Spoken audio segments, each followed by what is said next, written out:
بلاشبہ شیریں فرحات ڈرامے میں ہیرو کے کردار میں فرحان سعید بہت عمدہ اداکاری کرتے ہوئے نظر آ رہے ہیں، اور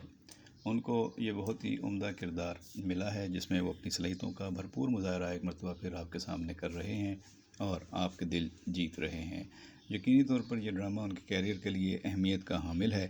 اس میں پرانے دور کے ہیرو ایورنیو اسٹوڈیوز میں کس طریقے سے جایا کرتے تھے، کہاں سے ان کی اٹھان تھی، کہاں سے ان کا کیریئر شروع ہوا تھا، وہ بھی اپنی آنکھوں میں خواب سجائے ایونیو اسٹوڈیو پہنچتے ہیں اور دیکھتے ہیں کہ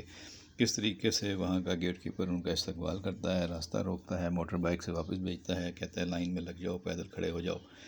اور کس طریقے سے وہاں پہ لوگ آڈیشن دینے آئے ہوئے ہوتے ہیں لیکن یہ آڈیشن دینے نہیں گئے، اور یہ تو ماسٹر صاحب کے رکے کی بنیاد پر وہاں پہنچے ہیں۔ اس سے پہلے یہ اپنے والد سے ڈائلاگ کر چکا ہے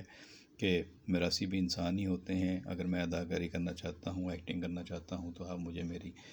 صلاحیتوں کا مجھے آزمانے کا موقع ضرور دیں۔ اب وہ اپنے شہر سے لاہور پہنچا اور ایونیو اسٹوڈیوز اور وہاں پہ کوشش کر رہا ہے اپنا کیریئر بنانے کا۔ دیکھنا ہے کہ کس طریقے سے اس ڈرامے میں فرحان سعید اپنے آپ کو منوانے میں کامیاب ہوتے ہیں۔ کنزہ ہاشمی اور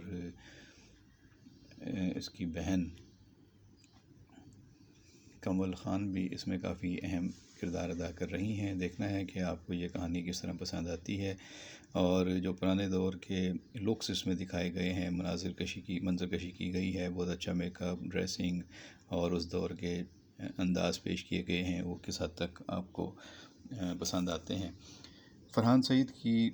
اداکاری کے بارے میں آپ نے ہمیں بتانا ہے کہ ان کے مختلف ڈرامے دیکھنے کے بعد اب اس ڈرامے میں ان کا مختلف کردار آپ کو کیسا لگ رہا ہے، آپ کی ان سے توقعات کیا ہیں، اور جس طریقے سے ان کو اس ڈرامے میں شیریں فرحات کے ڈرامے میں پیش کیا گیا ہے تو کیا وہ واقعی ایک مجنوں یا پیار کرنے والے عاشق کے طور پر کامیاب نظر آ رہے ہیں یا نہیں۔ جو بھی آپ کی رائے ہے فرحان سعید کے بارے میں اس ڈرامے کے حوالے سے، وہ کمنٹ باکس میں ہمیں ضرور بتائیے گا۔ آپ کے کمنٹس کا انتظار رہے گا۔ بہت شکریہ۔